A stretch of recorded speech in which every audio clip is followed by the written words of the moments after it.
The sound you're about to hear is not the clash of swords, not the roar of cannons, but the breaking of something far more permanent, the human spirit. Imagine this: stone walls that had stood unbroken for 1,000 years finally collapse under the weight of Ottoman cannons. But it wasn't the rubble that terrified survivors. It was what came after. Picture the chamber lit by torches, their flames trembling against the cold stone. A mother, still in chains, screams as two soldiers peel her daughter from her arms finger by finger. The little girl's nails carve bloody trails down her mother's skin, the last desperate attempt to hold on. She fails. The child is carried away, her cries echoing through the corridor until they vanish behind an iron door. The guards, unmoved, make another mark on their parchment, just one more in an endless list. She is not a person anymore. She is a number. Female 2847. This was not chaos. This was not the heat of battle. This was procedure. The Ottomans calculated precisely how long a mother should hear her child's screams, between 4 and 6 minutes. Not more, not less. That exact window inflicted maximum psychological damage while keeping the woman alive long enough to be processed, sold, and broken further. Imagine that. Trauma, engineered with mathematical precision. Bureaucracy weaponized into something far darker than swords. And here is where the true horror begins: these manuals existed. Written instructions on how to destroy not just an enemy, but his entire bloodline. Wives were transformed into living reminders of conquest, their children repurposed as soldiers, their grief converted into control. This wasn't about one city, one battle, or one empire. It was about a system, an institutional design meant to erase resistance before it could even begin. Constantinople fell in 1453, but the real conquest did not happen on its walls. It happened in those chambers. Families were dismantled, women catalogued, children indoctrinated. Men were executed not only to silence them, but to ensure their wives became fuel for an empire that turned suffering into policy. And you must understand something: what you're hearing now was never meant for you. These are not stories. They are warnings, written in blood, echoing across centuries. Once you step into this knowledge, you cannot go back. Dawn, May 29, 1453. The final morning of a 1,000-year-old city. The bakers lit their ovens, merchants set out their wares, priests whispered prayers under vaulted ceilings that had survived generations. Life unfolded as if it were eternal. But beyond the walls, the Ottomans prepared something that had never been seen before in Europe: conquest fused with administration, slaughter intertwined with record-keeping. For 53 days, cannons the size of houses had pounded Constantinople's walls. Each strike wasn't only stone crumbling, it was the sound of inevitability. And yet, the people fought with a desperation born of knowing the truth. They had seen captured Ottoman documents. They knew this invasion wasn't simply to capture land. It was to process souls. When the walls finally collapsed under the fury of the bombardment, it wasn't chaos that poured through the breaches. It was order. Behind the janissaries, the elite troops stolen as boys from Christian families, converted, and molded into living weapons, came men with ink, parchment, and chains. Bureaucrats of conquest. Scribes of human flesh. Every man who fell in defense left behind a wife, a daughter, a sister. And the Ottomans knew exactly what to do with them. To them, women were not collateral damage. They were resources, systematically transformed into currency for the empire. In the chaos of battle, soldiers might loot at will. But here? Here, everything was tallied, categorized, measured. The screams of women became part of a ledger. The tears of children, part of a timetable. Consider what this reveals: when an empire plans not only how to win a war but how to break the generations that follow, you are not facing warriors, you are facing architects of psychological warfare. The men of Constantinople died with swords in their hands, but their wives were sentenced to a slower, colder kind of execution, the death of self. And here lies the most disturbing truth: the Ottomans were not unique. They were simply more honest in their cruelty. They wrote it down. They documented the best methods of ensuring despair became obedience. And those records survived, because men of power always record their methods, confident that ordinary people will never be allowed to read them. When Constantinople fell, it was not a city that was destroyed. It was an idea, that faith, walls, or courage could shield families from calculated domination. And from that moment forward, women of the defeated became instruments of empire. When the chains closed around the wrists of a conquered wife, the Ottomans understood they had captured more than a single woman. They had captured a symbol. To take a man's wife was not simply theft of flesh, it was theft of his legacy, his honor, his very reason for fighting. And so the Ottomans perfected a ritual of humiliation that reached far beyond the walls of Constantinople. Picture the aftermath. Rows of women marched through the streets, each tagged like livestock, numbers scrawled where names once lived. They were displayed not only to break their spirits, but to send a message to any survivors hiding in the shadows: this is what happens to those who resist. The empire didn't just enslave bodies, it enslaved memory. And the most chilling part? Many of these women were not immediately discarded into the harems or slave markets. Some were paraded publicly, placed deliberately in view of the surviving population. Their tears, their silence, their visible despair, these became weapons sharper than any sword. The Ottomans knew that men could face death with courage, but to live and watch their wives and daughters reduced to spoils, that was a torment no battlefield could prepare them for. Behind the scenes, manuals instructed how to extract the maximum psychological impact. Which women to display. Which to vanish into silence. Which to convert, to repurpose, to twist into loyal instruments. A wife taken into the system was not just a victim, she became propaganda incarnate. For every broken family, a whisper of resistance died before it could begin. And think about the children. Sons stolen, reshaped into janissaries. Daughters absorbed into households or palaces. Bloodlines rewritten, loyalties fractured. The wife was the keystone in this structure, because her despair infected everything it touched. She was forced to embody submission, ensuring entire populations learned the cost of defiance not through myth, but through daily, living reminders. Here lies the real genius of Ottoman control: they didn't need to slaughter everyone. They only needed to transform the wives of the fallen into living monuments of domination. A man killed in battle becomes a martyr. But a wife enslaved becomes a warning, one that survives, breathes, and whispers defeat into every generation that follows. This wasn't chaos. It was design. And design always leaves behind a blueprint. History remembers empires by their battles, their crowns, their monuments of stone. But the real monuments are invisible. They exist in the systems of control that outlive the men who designed them. And when you study the Ottoman conquest closely, you find something terrifying: the wives of the fallen were not casualties. They were infrastructure. The empire documented everything. Separation times. Methods of display. Strategies for breeding loyalty out of stolen children. Even categories for breaking women differently depending on their social rank. Noble wives were paraded, humiliated in public, because their fall carried symbolic weight.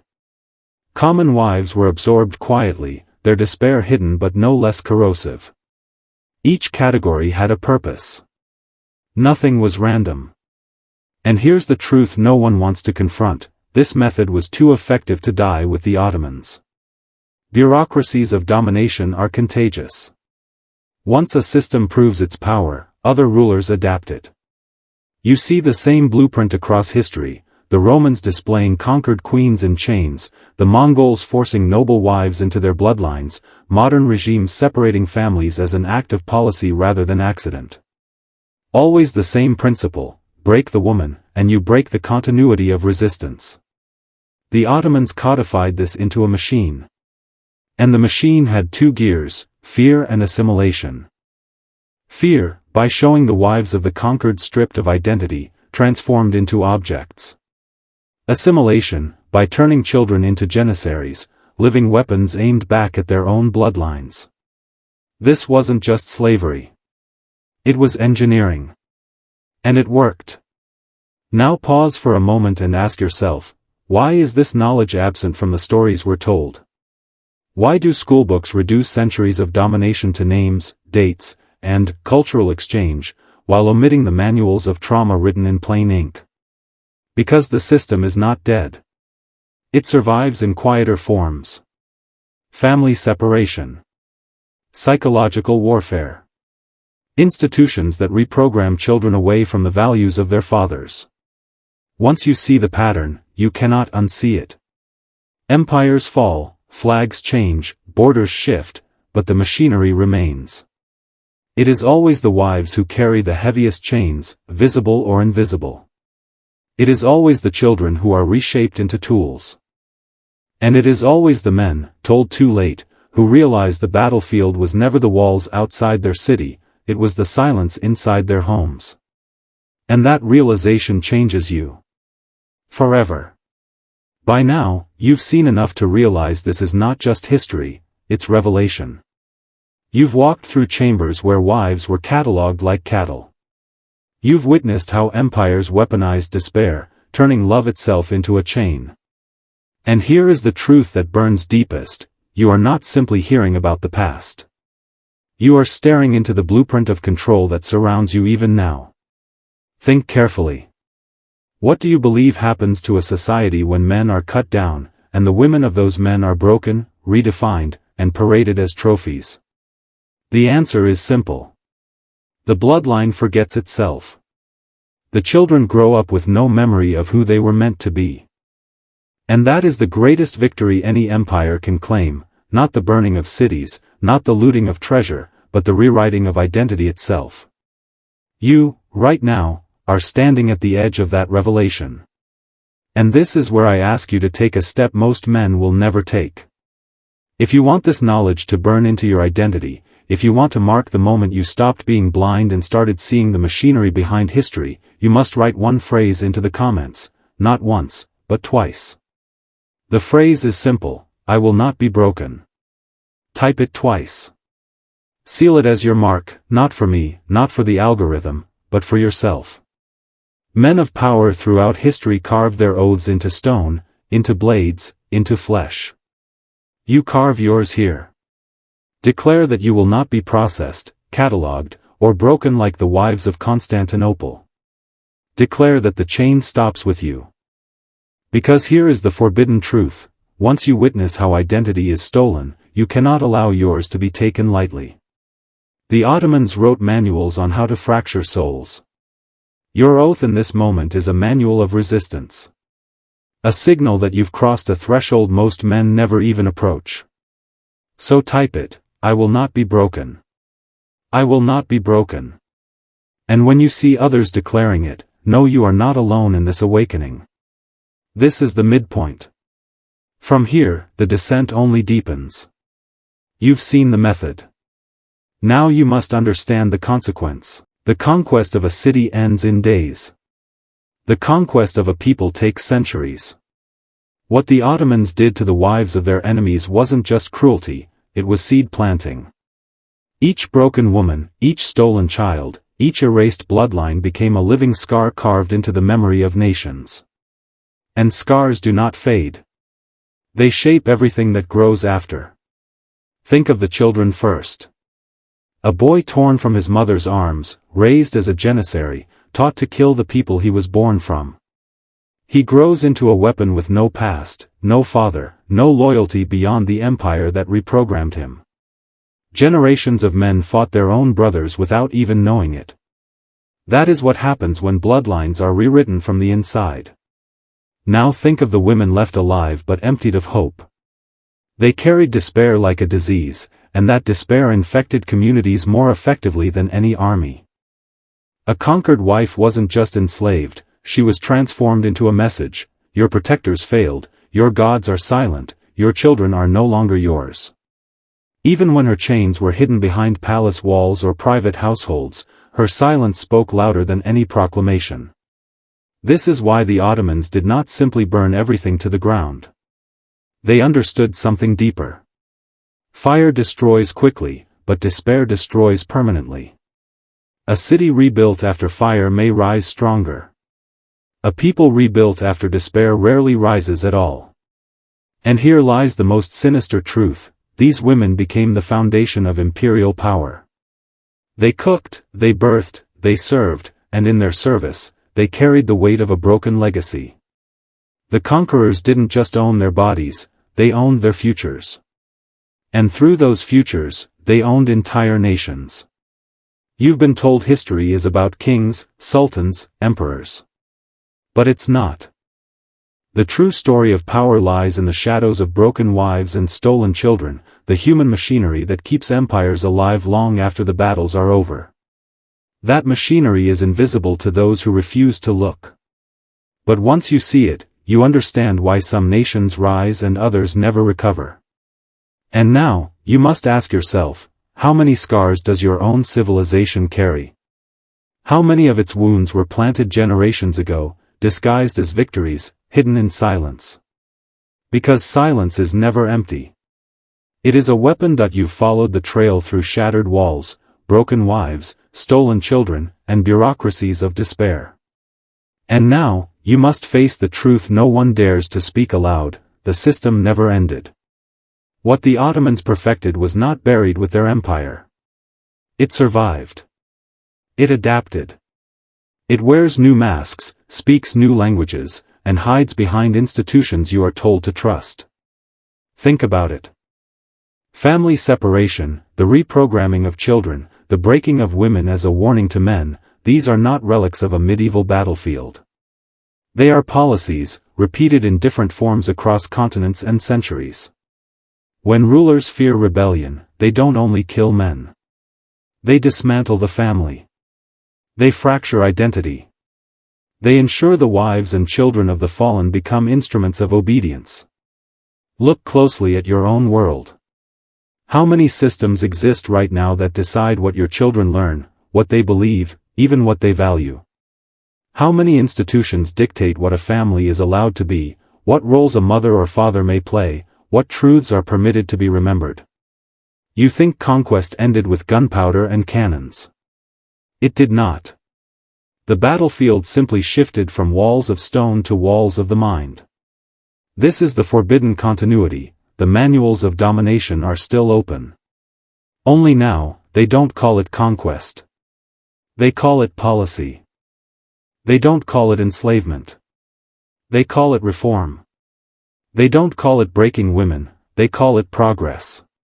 But the effect is the same: families fractured, identities rewritten, generations raised to forget the blood that birthed them. And here you are, one man listening in the dark, realizing that the greatest wars are not fought in trenches or cities. They are fought in memory. In silence. In the space between who you were and who they tell you to become. That's where conquest lives. That's where resistance must begin. Do you see now why this knowledge was never meant for you? Because once a man sees the pattern, he cannot unsee it. He carries it like fire in his chest. And fire either consumes or transforms. You must decide which it will be for you. The wives of the conquered could not choose. But you can. Remember what you've written: I will not be broken. Say it again. Let it burn inside you. Because the machine only wins if you remain silent. And silence, my brother, is the final chain.